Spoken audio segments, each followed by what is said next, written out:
It's a cool autumn evening in the quiet, unassuming town of Brookfield, a small community nestled in the rolling hills of southern Ohio. The sound of crickets chirping and the distant rustling of leaves are the only things breaking the stillness. Brookfield is a kind of town where everyone knows everyone, where neighbors wave at each other across the street, and the biggest news might be someone's dog getting loose. But tonight, that all changes. The peaceful serenity of the town is shattered by the loud, jarring wail of sirens. The night sky, which should be filled with stars, is now overtaken by flashing red and blue lights. Officers flood the streets, barricading off an entire block, as whispers of the shocking crime spread like wildfire. It is a crime so heinous, so unthinkable, that it will forever change Brookfield. The crime? A brutal and senseless murder. A crime that left everyone asking, who could have done this? And why? Before you continue reading, make sure to hit that subscribe button to stay updated on the chilling twists and turns of this true crime story. Don't forget to like and share. This is a case that will keep you on the edge of your seat until the very end. Brookfield had always been the kind of town where life moved slowly, almost like time had forgotten about it. Nestled between farmland and a few scattered businesses, it was a kind of place people settled down to escape the hustle and bustle of the larger cities. The air smelled of fresh grass in the spring and burning wood in the fall. Kids rode their bikes down the quiet streets, and the local diner served as a meeting spot for town gossip. But even in a town like Brookfield, there were always secrets. No one knew that beneath the surface of this idyllic town, dark undercurrents were pulling at the fabric of its tightly knit community. The crime that would soon rock Brookfield started in a house at the end of Maple Street, a simple two-story home that seemed unremarkable in every way.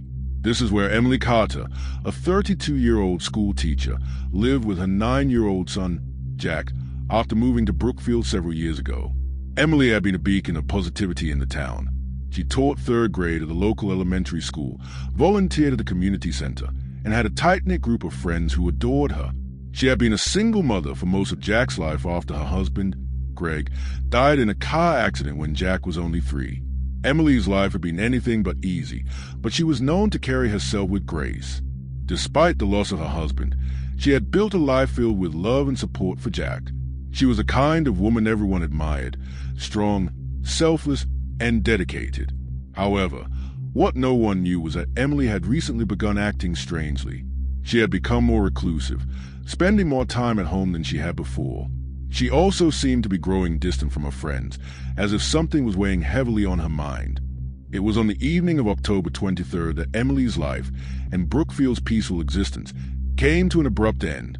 Emily was supposed to meet her best friend, Sarah Green, for dinner at the local diner, a weekly ritual they had shared for years. But Emily never showed. Sarah, concerned, called her several times, but Emily didn't answer. Growing more worried, Sarah drove to Emily's house. When Sarah arrived at the front door, she found it ajar. The door was never left open. She stepped inside and immediately felt a chill in the air. The house was eerily quiet. As she walked through the living room, she noticed that things were out of place. The couch cushions were askew, and a lamp had fallen to the floor. But it was a sight that greeted her in the kitchen that would haunt her forever. Emily's lifeless body was slumped over the kitchen counter, her face contorted in agony. Blood pooled beneath her, staining the floor in a crimson mess. It was clear from the scene that this was no accident. Emily had been brutally murdered. The news of Emily's death spread quickly through the town, and before long, the streets of Brookfield were flooded with police officers, detectives, and journalists. The local sheriff, Sheriff Thomas Keller, was the first to arrive at the crime scene. He had served as sheriff for over 20 years and had never seen anything like this in his small town. Sheriff Keller immediately called in the Ohio Bureau of Criminal Investigation, BCI, to assist with the case. The BCI agents, led by Agent Rachel Williams, arrived quickly, setting up a perimeter and beginning the painstaking work of collecting evidence. As they processed the scene, one thing became abundantly clear. Emily Carter's death was no random act of violence. It was personal. The first task was to interview the people closest to Emily, her friends, family, and co-workers, to find out what might have led to such a senseless act. The interviews revealed some interesting details, but none that immediately pointed to a clear suspect. Emily's friend described her as loving and dedicated, but there had been signs of strain in recent months. Her friend mentioned that Emily had seemed withdrawn and had been receiving strange phone calls, though no one knew from whom. As the investigation continued, several potential suspects came to light. The first was Brian Harper, Emily's ex-husband.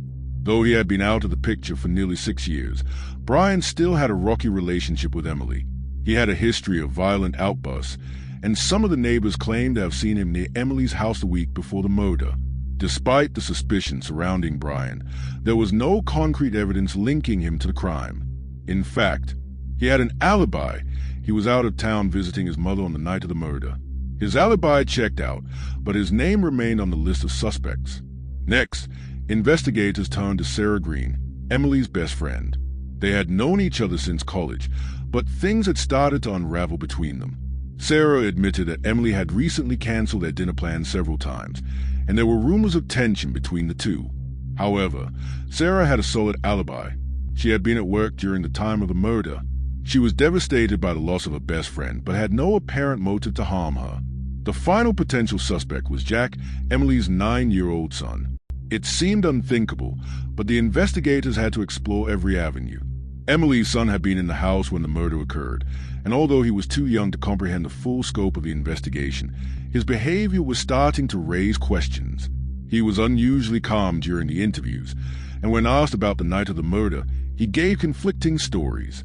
As the investigation deepened, Agent Rachel Williams began to focus on one crucial piece of evidence that had been overlooked: a series of strange messages on Emily's phone.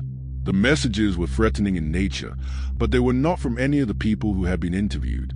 The messages were sent by an unknown number, but one of the messages, dated a few days before Emily's death, included a name: Jack's father. The connection was too coincidental to ignore. After digging into Emily's past, Agent Williams discovered that Emily had been in contact with an individual from her past, someone she had tried to keep hidden from her new life in Brookfield.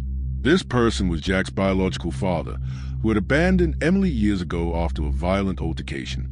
Emily had been receiving threats from him for months, but she had kept it a secret, not wanting to alarm Jack or her friends. The investigation revealed that this man had been stalking Emily for weeks, and the day before her death, he had sent her a final, chilling message: "I'll be seeing you soon, Emily." The man behind the murder was finally identified: Tommy Lawson, Jack's biological father. Tommy had been living in a nearby city and had been desperate to re-enter Emily's life, but she had refused. He was angry, resentful, and violent, and he wanted Emily back in his life, by any means necessary. The night of Emily's murder, Tommy had entered her home under the guise of reconciliation. When she rejected him once again, he snapped, stabbing her in a fit of rage. After the murder, he attempted to frame Emily's son, Jack, by planting evidence that suggested the boy had been involved. But Jack's calm demeanor and conflicting stories ultimately led the investigators to unravel the truth. Tommy Lawson was arrested and charged with the murder of Emily Carter. He was convicted and sentenced to life in prison, without the possibility of parole. The case of Emily Carter shook Brookfield to its core, leaving the town grapple with the horror of what had happened. But even as justice was served, questions remained. Was Tommy Lawson the only one who was truly responsible for Emily's death? Were there deeper issues at play that were never fully addressed? Let us know what you think in the comments below. Do you believe there was more to the story, or was Tommy Lawson solely responsible for the tragedy? If you enjoyed this story, make sure to like, share, and subscribe for more true crime tales that delve into the darkest corners of human nature.